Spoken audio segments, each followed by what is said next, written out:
Rob Bauer on Sharp College Football, and welcome back. Welcome back to the Saturday Six. It's if this is your first time tuning in, the spiel here is I'm the econometrician chicken behind Beta Rank, an advanced stat system for college football.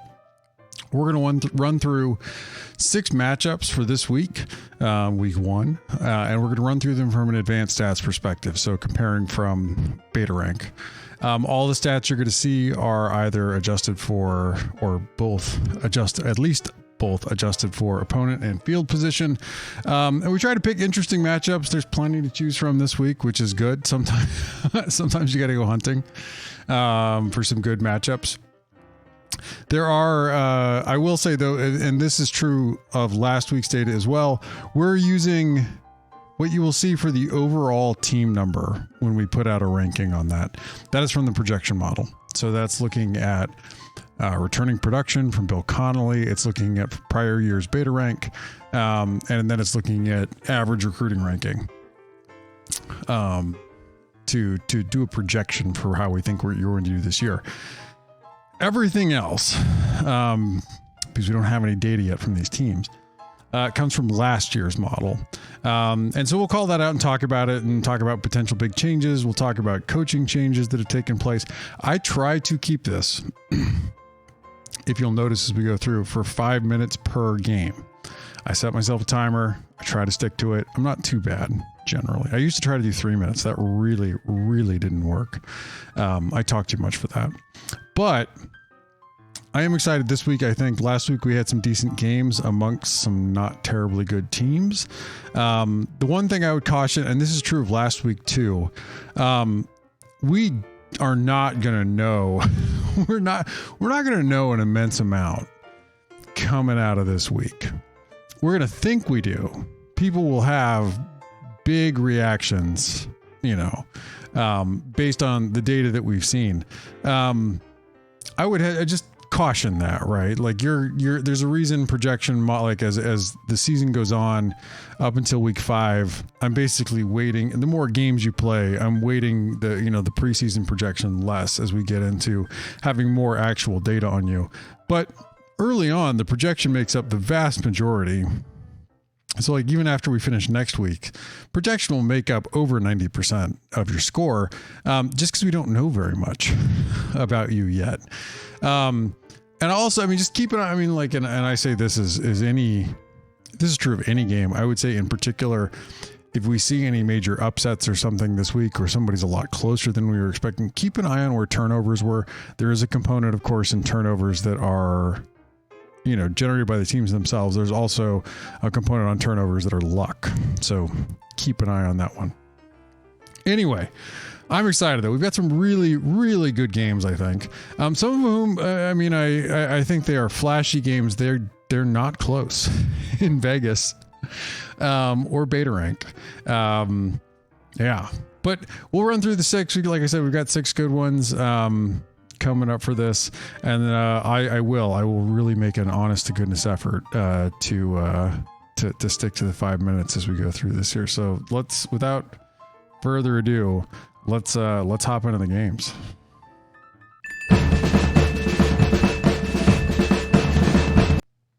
So right off the bat, headline matchup is Notre Dame at Ohio State. It's going to be an evening game at Ohio Stadium. Notre Dame comes in projected at number 5. They rose. So Bill Connolly put out returning production numbers, I believe in late February, early March-ish. Maybe it was a little earlier. But then he amended those quite recently. And both of these teams moved a bit based on the returning production numbers that would, that he amended. So this game started out, Ohio State was at number 2 in the original projection model. Notre Dame was down, I think, at like 6 or 7. But this was close to 13.5 points. It's come down considerably with Ohio State mostly with Ohio State coming back a little bit based on the returning production numbers. Anyway, Marcus Freeman's your head coach at Notre Dame, first-year head coach. He's the prior defensive coordinator at Notre Dame last season and Cincinnati before that. Ryan Day, of course, is your head coach at Ohio State.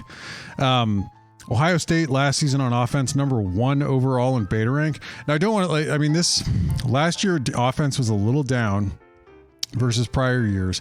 Number one offense last season was not 2020 Alabama's offense, was not 2019 LSU. It wasn't even 2019 Ohio State's offense.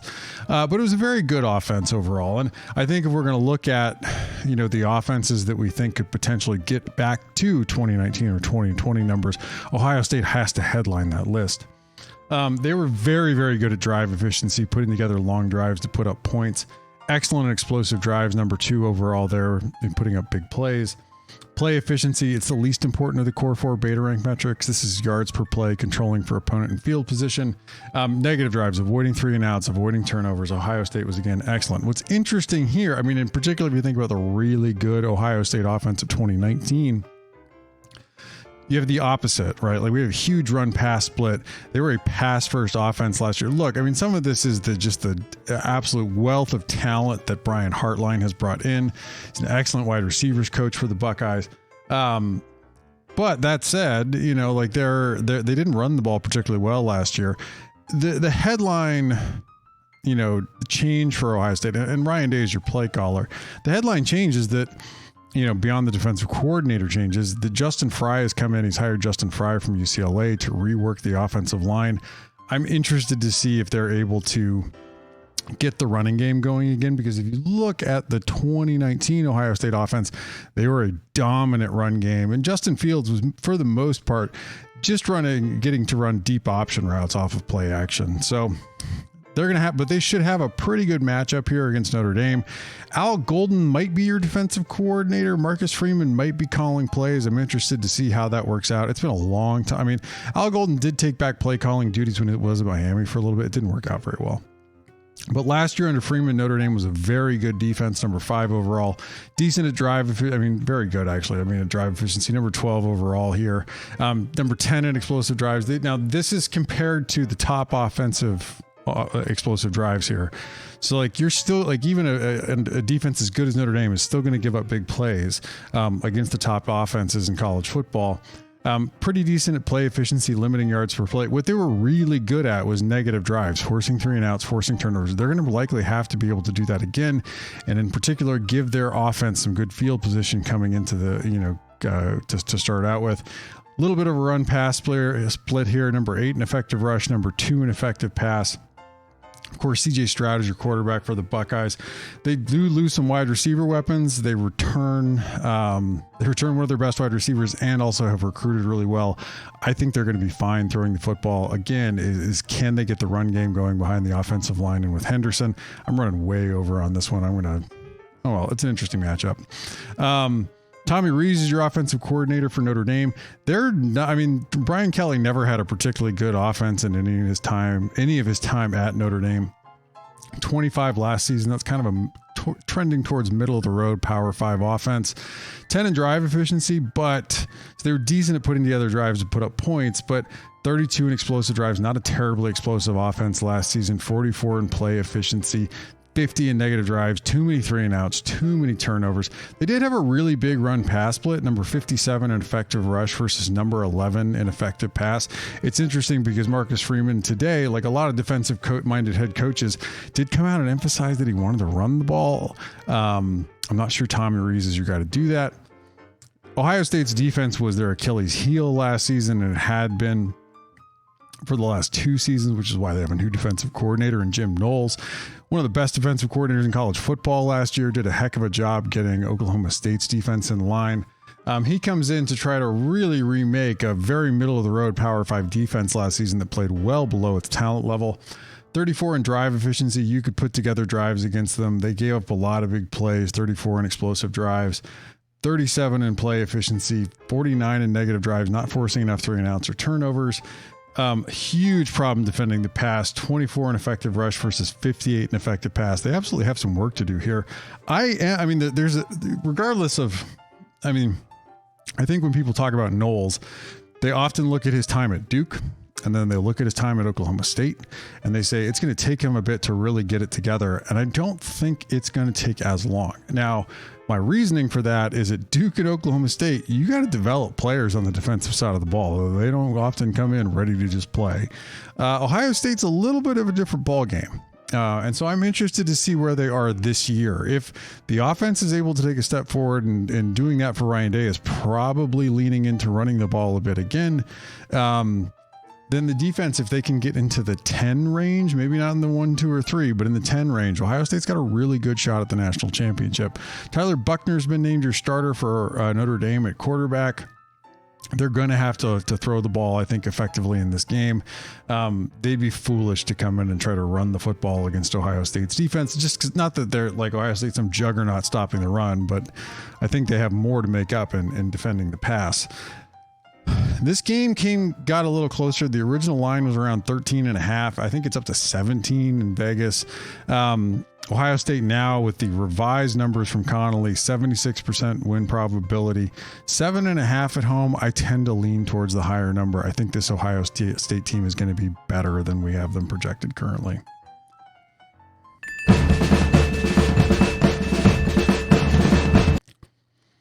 This one, this one didn't move much at all in the with the new numbers came into the projection model. So Georgia, or this is at Atlanta, so it does feel a little bit like a home game for Georgia.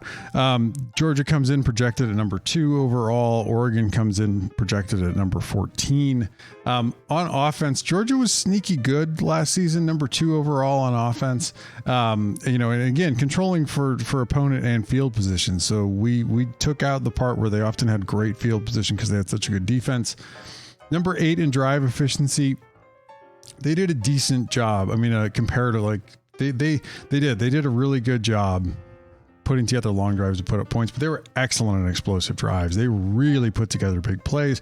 You're seeing this for some sort of unheralded wide receivers that came out of Georgia into the NFL that are now, playing pretty well.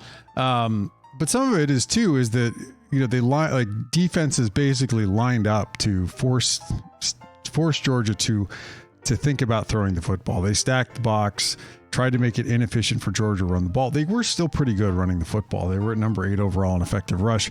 That left it open for, if you have good wide receivers, Stetson Bennett is serviceable enough to put up a lot of big plays. It also helps to have Brock Bowers. Number 2 in play efficiency. Number 3 in negative drives. Not a lot of 3 and outs, not a lot of turnovers. No big run pass split here. I don't expect this to change a lot offensively. I wouldn't be surprised if they don't take a little bit of a step back, given some of the production losses that they've had. But they've also recruited incredibly well. They should be pretty good. Todd Monken's your offensive coordinator for this Georgia team. And I do think there's room for him to grow as a play caller here and to continue to develop this offense. I don't think even what we saw last year from them, you could maybe talk yourself into this is the cap of like what a Stetson Bennett offense is going to look like. But I think it's reasonable to say that Monken himself might have more room to grow as and develop this offense down the road. Defensively, Tosh LaPoy is your defensive play caller for Oregon. I'm going to put a big question mark. We'll see with that. The last time he called plays at Alabama, he got play calling duties taken away from him by Nick Saban. He's an absolute nuclear weapon in recruiting, which is why he's on Dan Lanning's staff. I'm interested to see if Lanning, though, is your actual play caller. He was, of course, the defensive coordinator at Georgia last season. Defense was Oregon's Achilles heel last season. Tim DeRuyter is your defensive coordinator last year. He's gone. 44 in overall in beta rank. That's not a very good Power 5 defense. They did struggle profoundly. You could drive they didn't give up a ton of yards. They didn't give up a ton of yards per play. You could just string together plays against them. And even bad offenses last season, like Arizona, drove up and down the field against this Oregon defense. They did a good job limiting big plays for the most part. Of course, like famously against Utah, they did not do a good job limiting big plays, but the Utes are a fairly explosive offense. 16 in negative drives. That's a number that if they can just cut down on the points they were giving up per drive, they'll be fine. Finding ways to get off the field, I think. And I think Lanning should largely clean this up. I'm not saying that Oregon's going to have a top 10 defense this year. I think the reasonable projection for them, though, is getting into like the high teens, and that would be significant improvement for them. They did struggle a little bit, in particular, defending the pass last year. If you look across this defense, they haven't recruited at Georgia level, but they have a lot of really good players. They might have the best linebacking duo in the country. There's a lot to like here, even with losing, of course, Kayvon Thibodeau. On the other side of the football, Oregon's offensive coordinator is Kenny Dillingham. They were surprisingly good last year. They got a lot out of the offense, even with Anthony Brown there, in many ways limiting what they could do. But Moorhead was able to put together a fairly explosive offense running the football last year. Dillingham is likely to lean into running the football as well. Offensively, where they really struggled last season was drive efficiency. They relied on big plays, number 6 and explosive drives. They could certainly clean up their negative drives number 23 there. And again, like they were not a terribly efficient or effective passing unit last year. Bo Nix is your likely starter here. It could be Ty Thompson, but it's likely Bo Nix. Oregon has a host of fairly well-regarded, like 4-star-ish wide receivers, but nobody's played really good wide receiver for Oregon for a long time, it feels like. They certainly have some room to improve there to show that you actually have to take them throwing the ball seriously.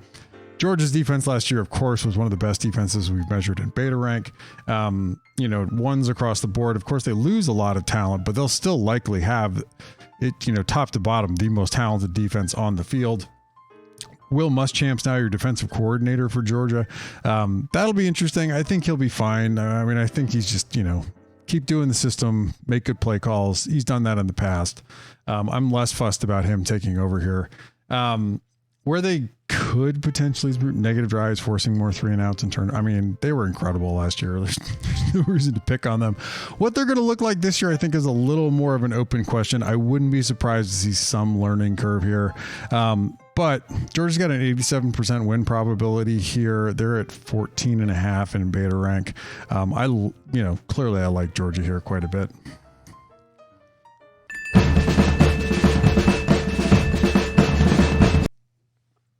This is a fun one. Utah's traveling to the Swamp, so this is on campus. Kyle Whittingham is your head coach for Utah. Billy Napier, in his first year at Florida. Offensively, Utah, they've been really good under Andy Ludwig, and it's not what you would traditionally expect, I think. I think in a lot of cases people are expecting, and maybe it's spending too much time, listening to people or watching NFL football, but you can still run the ball and put up points in college football. Utah is not a flashy offense in the sense of like taking the top off of defense, hitting big pass plays. They will hit some big pass plays more often than not to their tight ends over the middle. But last season they were a really explosive offense. Ludwig runs some really interesting stuff. He tends to fit it exactly to what his personnel is. Now, of course, last year they struggled out the gate. They came out with the wrong quarterback in Charlie Brewer. Once they switched to Cam Rising, they really got going. And he's a danger in the run game as well. Number 9 in explosive drives, where they could get better is drive efficiency, being able to string together plays to put together long drives to put up points. But they were very good. They avoided negative drives, avoiding 3-and-outs and turnovers. Pretty decent run pass split here. Number 4 in effective rush, number 39 in effective pass. I don't expect this to change a whole lot. Utah has not developed or recruited great wide receivers, maybe ever. Back to like Steve Smith, probably. So I don't expect them to suddenly develop into, this isn't going to suddenly wake up and be like a passing offense. They're going to run the football at you. And they're going to be really good at it. Rising, as I talked about, is a danger in the run game. Last year, Florida's defense wasn't bad. It's just when things aren't going well and the offense is directed by your head coach, like the scapegoat's going to be the defense. They were number 16 overall in beta rank. Your new play caller coming in with Napier from Louisiana is Patrick Toney, who's did a really good job, put together some very good group of 5 defenses at Louisiana and was often the better unit than Napier's offenses there. Florida last year, they did a decent job finding ways to get off the field, number 9 in drive efficiency, but they struggled, giving up a lot of big plays, 38 in explosive drives, not forcing enough 3-and-outs and turnovers, 38 in negative drives. That's absolutely something they're going to have to work on for this season. Number 17 in effective rush, 21 in effective pass. Those could certainly both improve. Toney is a really good DC. And again, there's some decent talent available here. But Utah should be, again, I would expect Utah to be able to move the football in this game if Rising's healthy. I mean, like the only thing that could like really foreseeably slow Utah down offensively, I think would be either turnovers or Rising, potentially getting injured. On the other side of the football, this is where Florida really struggled last season. Rob Sales listed as your offensive coordinator. Billy Napier's probably calling plays here. 45 in beta rank last season. They struggled. Anthony Richardson, your quarterback, he had a little bit of a lower completion percentage than Emory Jones last season, but he got more yards per when he did throw the football. They struggled. I mean, they weren't, this is not a great Power 5 offense. 46 in drive efficiency, struggling to put together long drives to put up points. 44 in explosive drives, 45 in play efficiency, 52 in negative drives, too many 3 and outs, too many turnovers. They just really struggled to both put up yards and points. And that's why Dan Mullen's not that and recruiting is why Dan Mullen's not coaching there anymore. It'll be interesting though. Richardson is a weapon in the run game. With Napier there, they likely lean into that. And so this should be a punch in the face type game between two offenses that want to run the football and have dangerous mobile quarterbacks. Utah's defense was pretty good last season, number 9 overall. Morgan Scalley is your defensive coordinator. He's been the longtime DC with the Utes. They were interesting last year, 54 in drive efficiency. You could put some drives together on the Utes. I think of that Oregon State game in particular, where Oregon State kind of marched up and down the field and put up some points against the Utes. That's something they're going to have to clean up. Number 4 in explosive drives. They were really good limiting big plays last year. 5 in play efficiency overall. 17 in negative drives. You could maybe see them even improve here a little bit. Forcing 3 and outs, forcing turnovers. They did have a pretty decent run pass split. Number 6 overall in effective rush, number 34 in effective pass. I think some of this is, they had some decent guys. None of them got drafted off the defensive line last year into the NFL. They're going to have to, I think it's part of it is like they're going to need to help out Clark Phillips. They did have some injuries last year outside of Phillips, and they're going to need to generate more pass rush. I think Utah's feeling pretty good about their pass rush. They haven't had a really good pass rush in a couple of years, though, where they got some guys drafted after their best seasons. They're going to have some guys hit that. Van Fillinger's a name to keep an eye on there. Utah's got a 74% win probability on the road. They're about 7.44 favorite in the model coming into this game.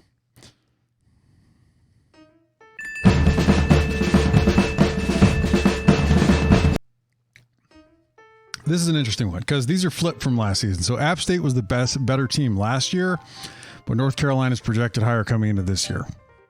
This is a good one. Mac Brown's your head coach at North Carolina. Sean Clark is your head coach for App State. App State's been really good offensively last season. This is a pretty good. I mean, I grade Power 5 teams on a 1 to 65 scale. This is a pretty good group of 5 offense, number 53 overall. Pretty frustrating at times. What App State did well when it worked last season, they put together drives to put up points. Number 36 in drive efficiency overall, but 61 in explosive drives. They were not a big play offense. They often left big plays out on the field. Chase Bryce is your quarterback there. He can be a bit maddening and inconsistent at times. 66 in play efficiency, 66 in negative drives, too many 3 and outs, too many turnovers. No big run pass split here. I think though too, like they really need to get the run game going. That's where App State's offense tends to shine when they're doing well. They're going to get improved coming into this year. They're going to need the offensive line to open up some holes, and they're going to need to run the ball better than they did last year. That will also help out Bryce a little bit. Defensively, North Carolina was really bad. And yeah, they did play a game last week against an FCS school that was a little bit undermanned, and the defense looked really bad again. 84 is a horrendous Power 5 defense. Of course, you have a new defensive coordinator in. It's Gene Chizik. His last job before this one was on Larry Fedora's staff as defensive coordinator at North Carolina. He was really bad when he was there. That was a couple of years ago. 61 in drive efficiency. I mean, compared to their other numbers, this is their best number. They did find ways comparatively to get off the field and avoid giving up points. 72 in explosive drives. They gave up a lot of big plays last year. 98 in play efficiency, 102 in negative drives, not forcing enough 3 and outs, not forcing enough turnovers. Their real problem was stopping the run. What did we just talk about? App State, when things are going, they like to run the football. 62 an effective pass, a little bit better there. This should be a good match. I mean, this should be a good matchup for App State in this game. I think in particular, I think that they have to be licking their chops a little bit, coming in and getting a North Carolina defense that's really limping. Although certainly there's going to have, Gene Chizik and Mac Brown are going to have plenty of tape to motivate people after what happened to them last week. On the other side of the football, Phil Longo remains one of the better and more fun offensive coordinators in all of college football. You will almost always see this kind of split with him, where his offenses are less efficient. So 42 in drive efficiency, but they tend to be quite explosive. Tends to be an all home run offense. So 11 in explosive drives, that's a great number right there. They do look to set you up and put up big plays.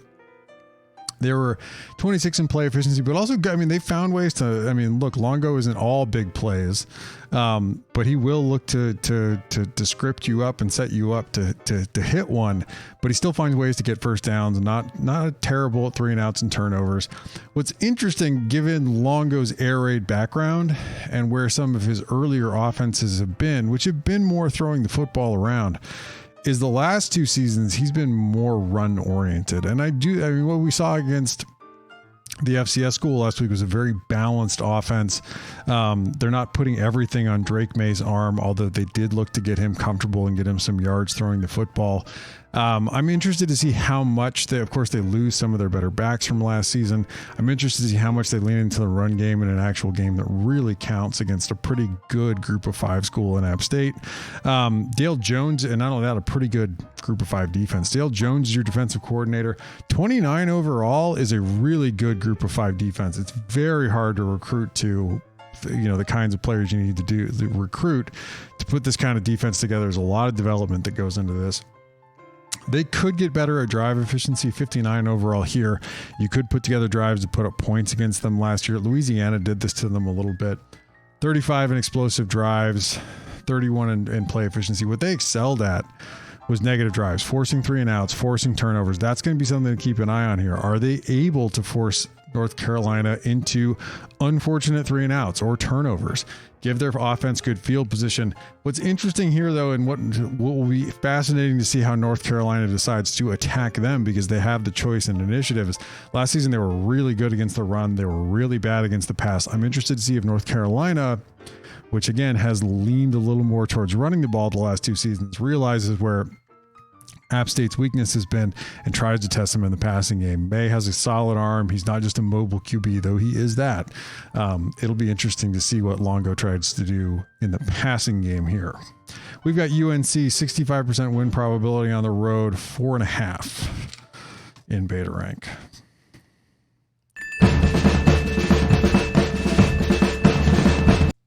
This should be a fun one. Again, another one where the teams are a little bit juxtaposed here. Purdue was the better team last season in beta rank, but Penn State is ahead in the projection model coming into this season. James Franklin and Jeff Brom are your head coaches. Offensively, Purdue was pretty darn good last year, 22 overall in beta rank. Brian Brom's your offensive coordinator. They were very good at drive efficiency, putting together long drives to put up points. Aiden O'Connell's your quarterback. When your quarterback's completing 70% of his passes, you can absolutely have a drive efficiency in this range. What they need to get better at is explosive drives. They weren't terribly explosive last season, number 40 overall there. Play efficiency wasn't great, 48. They did a good job avoiding 3 and outs, avoiding turnovers. They have a huge run pass play. And they're likely going to lean into that again with O'Connell. They're going to throw the football, one of the best passing offenses in college football last year, number 5 in effective pass. They get a Penn State defense that was really good last year under Brent Pry, but Brent Pry has gone to be the head coach at Virginia Tech. In steps Manny Diaz. That is it feels like, Al Golden, Manny Diaz, Gene Chizik. There's truly not, why didn't someone hire Dale Jones? Dale Jones was really good at App State last year. I don't understand why we keep like Power 5 programs instead of trying to hire the best group of 5 defensive coordinator they can find, a la what Brian Kelly did with Marcus Freeman. Why we keep seeing recycled name? Bo Pelini got a shot to be a defensive coordinator. He hadn't been on a sideline in forever. Stop, or just hire hire somebody from the NFL. That's actually worked out reasonably well, hiring an NFL position coach. Anyway, Manny Diaz, last time he called plays, he took play calling duties away at Miami from his DC and called plays for a little while. It didn't work out terribly well. I think Manny Diaz is a decent but not great defensive coordinator. I don't expect Penn State to suddenly fall off the map, but they may not be a top 10 unit. That could be a problem for them coming into this year. They were pretty good at drive efficiency overall last year, number 13 there. This is where, again, things may be decided. They're going to need to find ways to use the field to their advantage and get Purdue off the field. 16 in explosive drives, 8 in play efficiency, 15 in negative drives. They did a decent job on all of these metrics, like finding ways to create 3 and outs and turnovers. They did have a decent run pass split, number 4 in effective pass, number 21 in effective rush. I'm interested to see where this shakes out with Diaz if they're able to maintain their excellence. You know what Purdue's going to be able to do against you. They're going to have to be really, really good again in this game to slow Purdue down. And you should tune in. Aiden O'Connell's a terrific QB. Man, Penn State's offense was bad last year. Mike Yurcich is your offensive coordinator. He used to be at Oklahoma State, then he was at Ohio State, and now he's at Penn State. He's bounced around a little bit. Anyway, it's unbelievable. I mean, it's a little unbelievable to me, given the quality of the offenses he has had at other stops along the way, how bad his offense is at Penn State. And last year was terrible. 70 overall, 51 in drive efficiency compared to their other metrics. Yes, they had some Sean Clifford injury. Yes.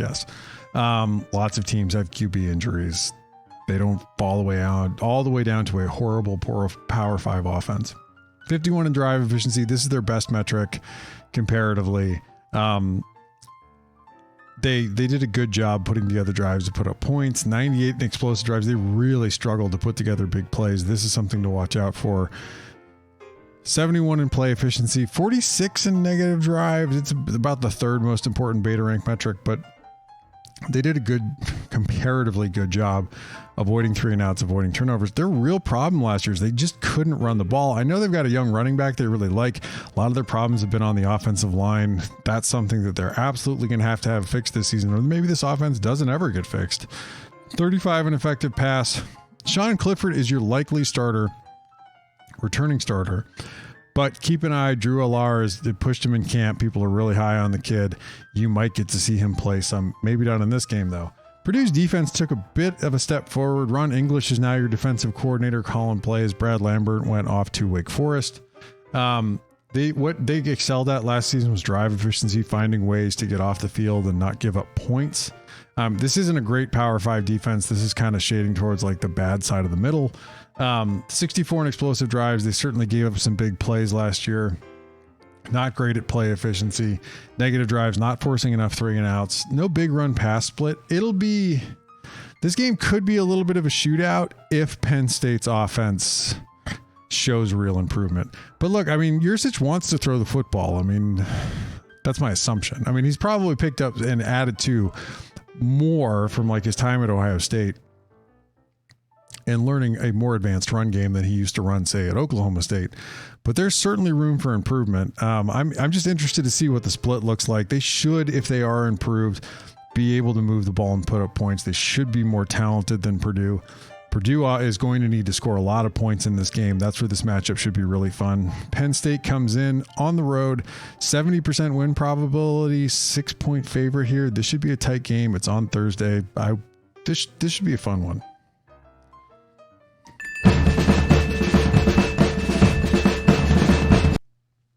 This should be a really fun one.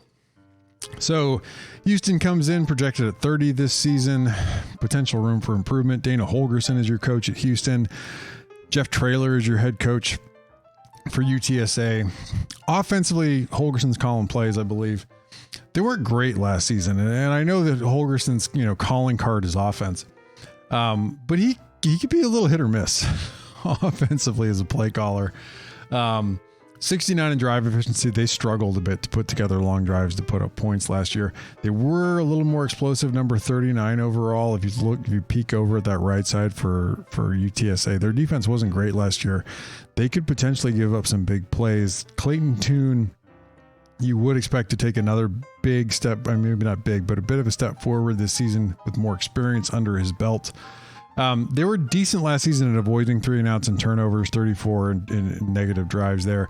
They do have a little bit of a run-pass split, unsurprisingly, with Holgorsen. You are going to expect him to throw the football. I think this offense has the potential to get into the 30 range, which would likely make Houston like a top 20 team coming into this year. Defensively, UTSA was not very good last year. I mean, this is a decent group of 5 defense, but it's not great.